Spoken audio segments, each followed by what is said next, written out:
My name is Koch. I've lived in this community for 18 years. My interest in running for the City of Orlando District 4 seat is, in the 18 years that I've been here, I've just seen a decline in the community. I've seen a rise in violent crime. I've seen our taxes go up and our services go down. And I don't feel like our city leaders are listening to us, that we're being heard, or that they really care about what's going on in this community. Specifically in our neighborhood, we've had an active drug house that's been going on for over a decade. Several members of the community have reached out to our city council, to our police departments asking for help. It's gone unnoticed. It hasn't been resolved. There's been a rise in violent crime.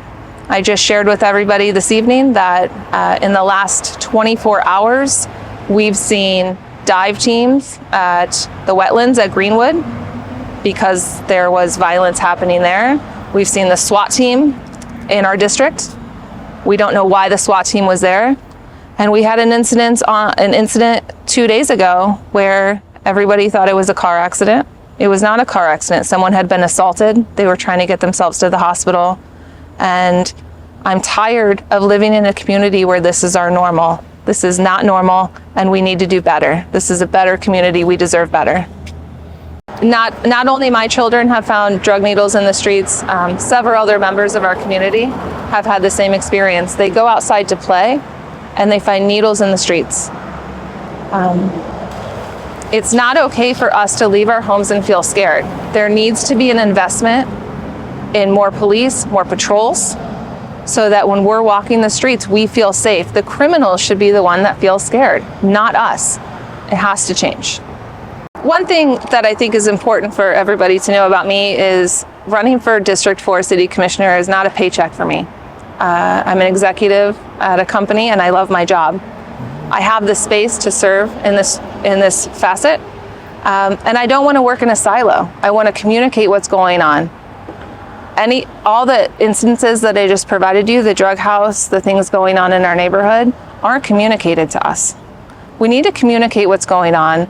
We need to take a look at why we're funding city commissioner pay to be so high, and we're not funding the police enough, and we're not putting more patrols in the streets, we're not putting more patrols in our parks, because these are where the crimes are happening. My goal right now is this district. This is my focus. This is where I feel like I have the bandwidth to make change.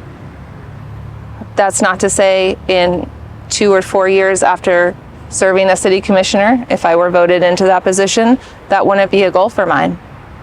But the fact that our current city commissioner has gone unopposed for over 20 years and had no one to challenge her, and has become complacent in the position and is not helping the community is why I want to start here. Professionally, for 18 years, I worked in supply chain management with a focus in data analytics and data science. I'm an executive at IFCO Systems, which is a global leader in reusable packaging.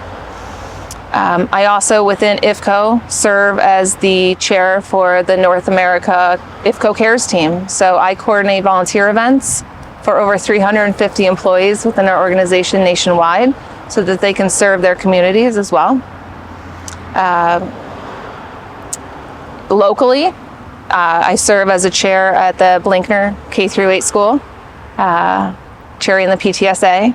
I've recently taken on the role of serving on the board of the Boone PTSO when the new school year starts in the fall. I've volunteered as a t-ball coach, softball coach, Delaney Park Little League board, and then I've served on the Delaney Park Neighborhood Association. I'm currently serving on that. And they create really fun family events in the community and improvements to the fountain and all the things in the area that just better the community. Part of my position within IFCO is I do travel. I've traveled to a lot of the bigger cities. I've been to Miami, I've been to San Antonio, I've been to Chicago. And I look at what they're doing and I study what they're doing to try to understand better, how do we bring that growth? Here, I can tell you the first thing is the permitting process and the support of local businesses, because that is not happening today. Like I said, inside, the permitting process is taking well over a year. We've also had businesses come into the community and do studies and see the high crime rates and choose not to open their businesses here. But I think it's important as a commissioner to reach out to other communities that are doing it right and understand what they're doing. You can't work in a silo. You have to go outside of those silos and work with other people to understand how you could be better. What I think about when you say things like that is it's also the cost of living here. I don't know how someone starting out with a minimum wage job could afford to live in District 4 in the city of Orlando. The rents are incredibly high. So I've been attending meetings with some local organizations like YIMBY who are really trying to drive change in more affordable housing. So they're trying to drive more benefits for people to maybe build a duplex or a triplex on their property instead of building, $1 million home. And I think if we could start there with at least it being an affordable city, a safe city, that's where in my head I would start with trying to keep businesses like that here.